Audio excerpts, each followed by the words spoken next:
I need one. I was taken over by the insatiable need to make myself an Anzellan.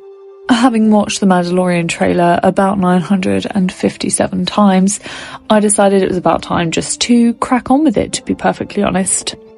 I wanted his arms to move, so I've had to slightly adapt his kind of, what would you call it, heat protective hood. So now he has a cute little crop top. To go with his crop top, he's obviously going to have a gorgeous little mini skirt as well, and some wonderful shades, just to tie in the whole look really. And no crop top and mini skirt is complete without a gorgeous moustache. Starting with the boring stuff, going straight in with a wire armature. I drew out a rough scale because I have a horrible tendency to make things way too big, and I wanted this to look good with the Grogu that I sculpted a couple of years back. I wanted to try and get the sizing as accurate as possible.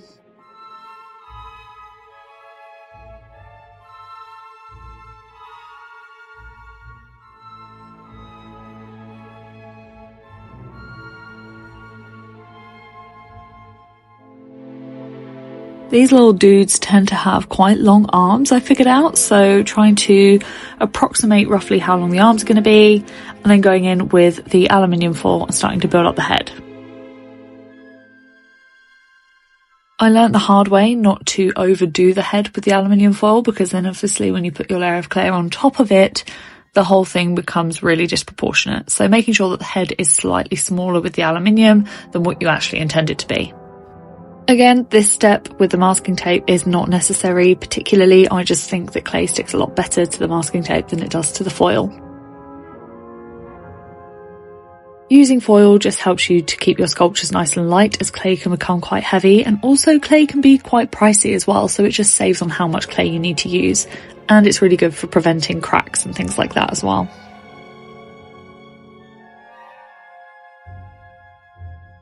Once I've covered everything in masking tape, I just roll some of my super Sculpey clay through my pasta machine and start layering it up.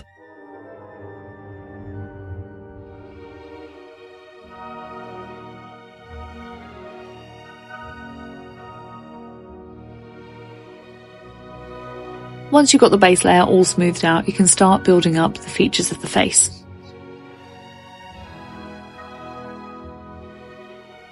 References are super important when it comes to trying to recreate a character. I've actually found that printing off my references a lot easier to just constantly refer to, instead of having to go back into my iPad or to my phone and checking the reference images. I've just got it in front of me all the time, so that's something I would recommend. I did end up actually scratching these off and starting again, but these are just glass cabochons that have been painted with acrylic. They're super easy to do and you can buy them online really easily in lots of different sizes.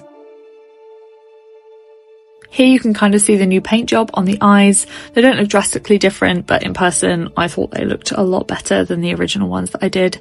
So I just tried to start mapping out rough features for the Anzellan and just getting a rough idea of where I'm going to need to build up with clay.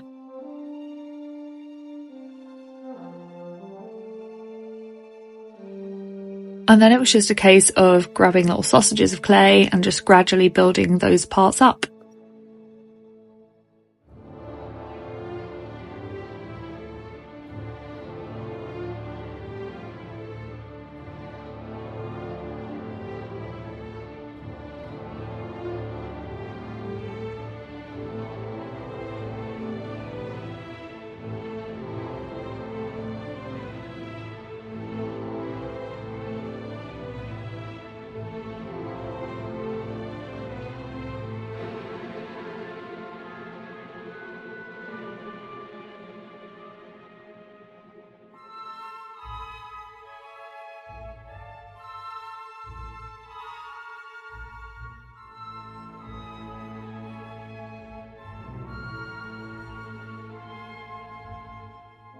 Throughout most of this video, my Anzellan resembles E.T. more than anything else, so it's a real trust the process.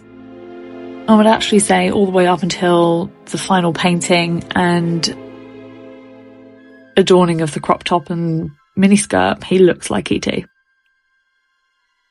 E.T. was also a huge passion of mine when I was a child, so perhaps I might make my own E.T. That's definitely something that could be on the cards. Just always been a fan of the weird and the ugly, funny looking little creatures, to be honest.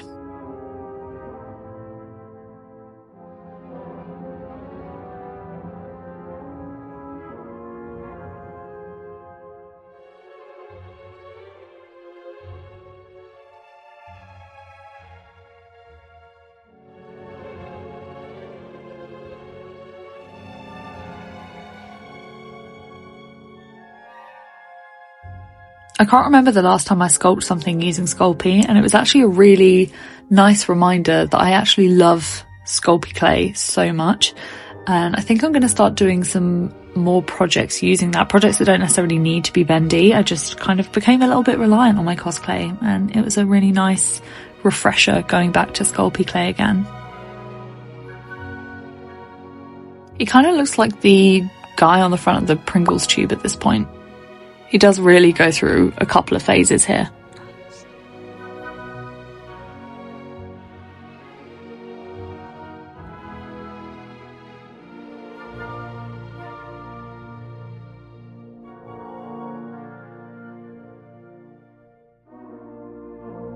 Starting to sculpt his mouth, I had to decide how grumpy I wanted my Anzellan to be, as they are kind of renowned for being a little bit on the stroppy side.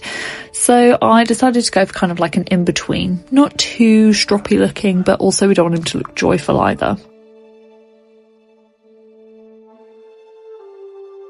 ETA phone home. Turns out Anzellans don't keep up with their skincare routine, so we're just going to go in and we're going to make this a wrinkly little guy.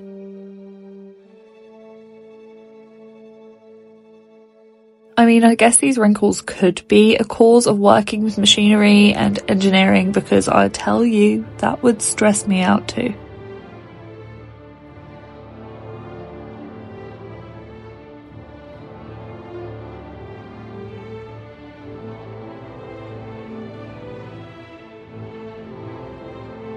I dipped a brush into some rubbing alcohol and just brushing that over the face very quickly, just to smooth everything out and remove any leftover finger marks.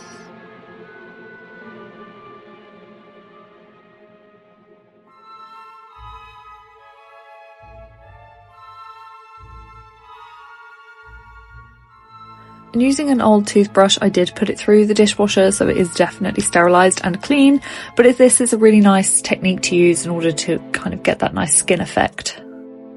Slapping some more clay around the body that has been through the pastel machine and just building that up quite a lot, because I wanted to have a little bit of a rotund tummy.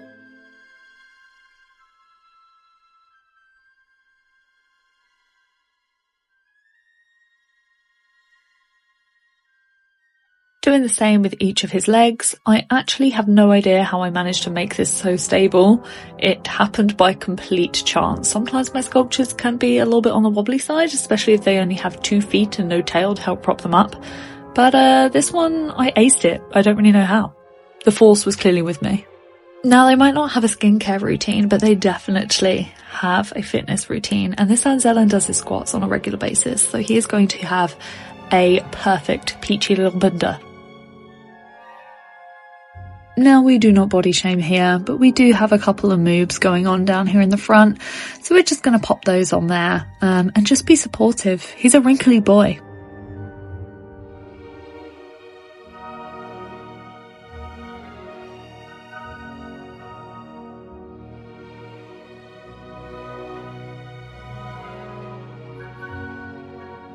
In all honesty, I probably could have skipped this step because his crop top is going to hide it anyway, but I didn't. I could not hold myself back, I'm afraid, and I actually really enjoyed doing this part, so there is that.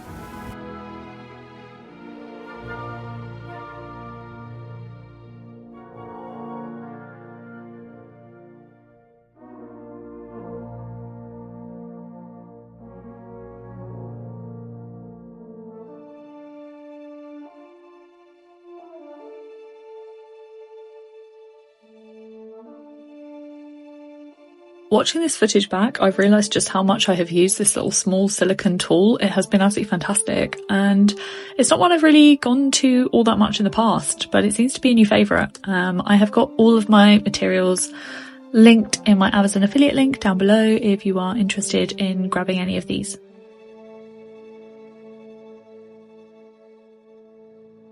I just wanted to cover the ends of the wire and put a couple of holes in the legs because I'm going to pop him in the oven now, and it just helps to prevent any air bubbles building up and cracking the clay whilst he is having his first bake.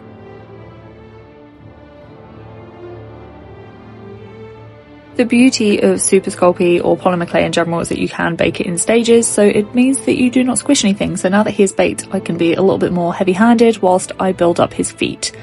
I hate sculpting feet. It is literally the worst part. Hands and feet for me, the worst part.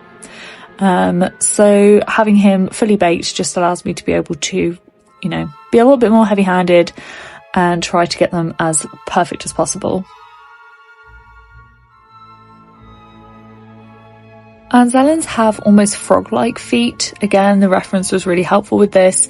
So I just tried to create little sausages of clay, for 1 for the back and then 3 for the front.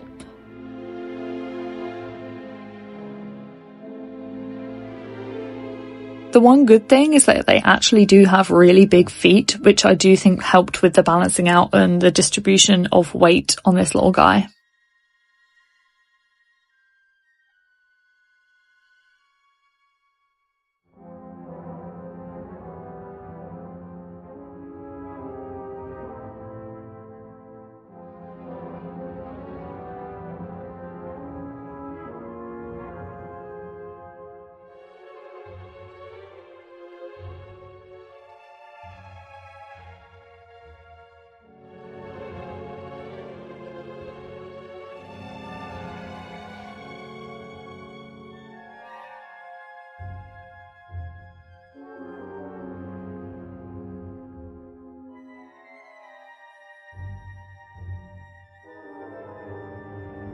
Once the pain was over and I'd finished the feet, it was time for the toenails. This little tool is absolutely spectacular. I do not actually know what it's called, but I do believe I have it linked down below. But it is excellent for doing both toenails and fingernails, as you will see in a moment. I do the fingernails in exactly the same way.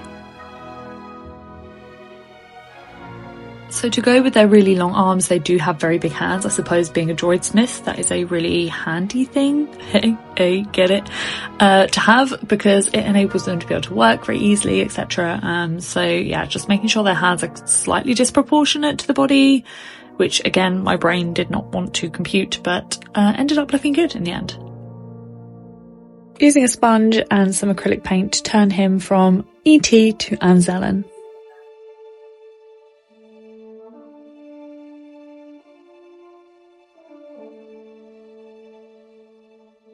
Time to work on the mini skirt. I'm using some leftover leather scraps that I had lying around, and I have just cut out a waistband out of some brown leather, and I am then using some black leather just to cut out the front part of the mini skirt. There was supposed to be a back part, but I actually kind of forgot about it, and I'm not sad. I know it is not technically called a mini skirt, but it is affectionately going to be called that from now on. In the reference image, it has these kind of scores on the front of it, so I'm just using a sort of blunted blade and using a ruler to go down and just roughly mark these out to give it a little bit more visual interest and to match that reference image. My rookie error has actually just meant that the best booty in the galaxy is just going to be on display for everybody to see. And I feel like my Anzellan is very proud of the hard work he's been putting into his fitness routine. So I just stick the black leather to the brown leather waistband using some E6000 glue. At this point I was a little bit conscious of this belt becoming very bulky, so I didn't want to stick any leather around the middle section, so I just got some black acrylic paint and painted on that band. Crop top time. I just made this pattern and I drew around it twice ultimately and just cut it out. I then went and sat on the sofa and watched some Star Wars whilst I sewed it together using some embroidery thread that is designed for leather and a leather needle.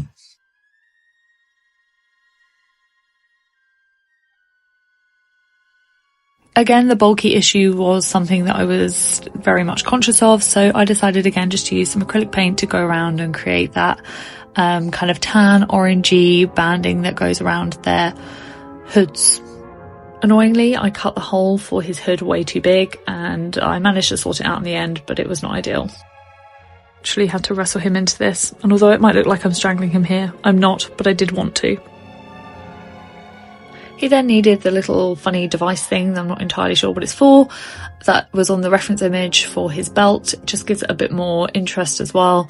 So whilst his earmuffs were in the oven, I just quickly threw this together.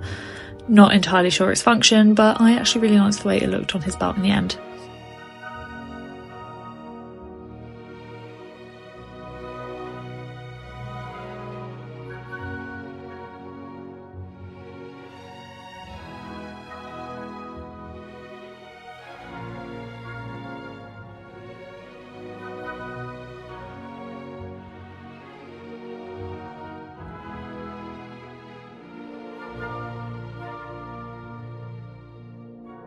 Also, I was away and using a different oven and I actually burnt my original clay, which is really annoying, but actually didn't matter too much because I was going to paint it anyway.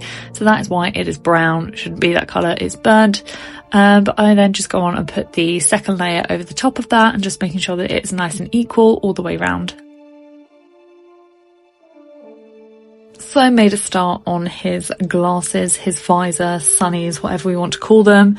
I just rolled out a little piece of aluminium foil and then placed this over the top, just so that I've got a little bit of a base to work on and I can cut out that middle section. I did go in and eventually stick some plastic in there to kind of give it that authentic look, which I actually really liked, but completely forgot to film.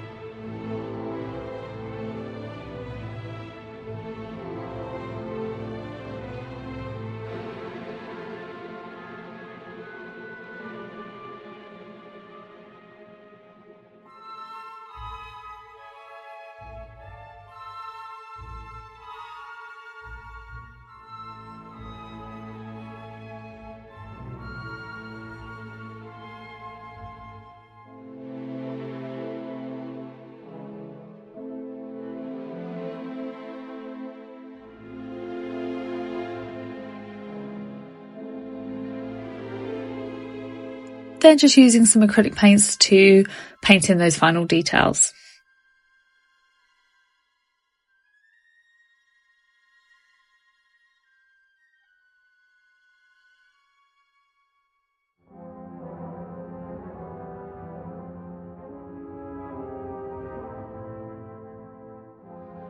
So after this point, I stuck the visor onto his head and then just went in and glued on using some tacky glue his beard and his eyebrows. However, I did not film that because I just got way too carried away.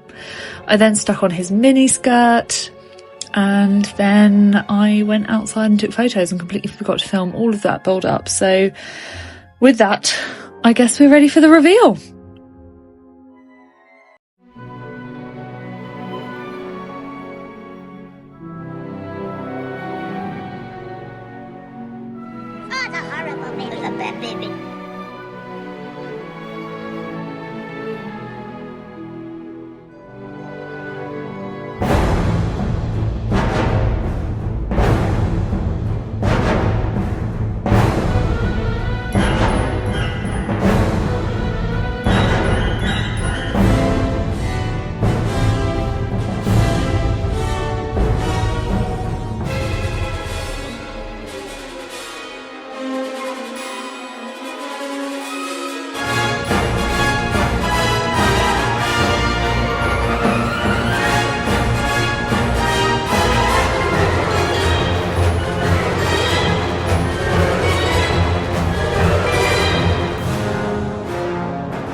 If you have enjoyed this video, I would be ever so thankful if you would like, comment and subscribe. Thank you very much for watching. May the force be with you, and I'll see you in the next video.